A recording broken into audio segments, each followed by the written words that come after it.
ለማመን የሚከብድ ፍቅር የፈረንሳዩ ፕሬዝዳንት ኢማኑኤል ማክሮን እና አዛውንቷ ባለቤቱ ብሪጅት በ1990 በፈረንሳይ ውስጥ በሚገኝ አሚንስ በተባለ መንደር ባለ አንደኛ ደረጃ የካቶሊክ ትምህርት ቤት መምህርት ከነበሩት ብሪጅት ጋር በአይን ፍቅር ወደቀም። በዚያን ወቅት ብሪጅት ባለትዳርና የ3 ልጆች እናት ነበረች።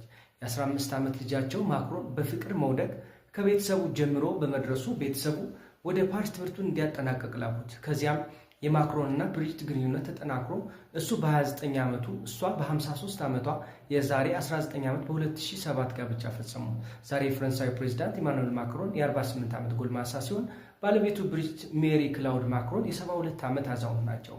ማክሮን በ24 ዓመት የምትበልጠውን የቀድሞ መምህሩን ያገባው በመምህርቷ ፍቅር ስለወደቀ ነው። ፍቅር ያሸንፋል፣ የዕድሜ ገደብ የለውም፣ ዕድሜም ቁጥር ነው። መልካም ጊዜ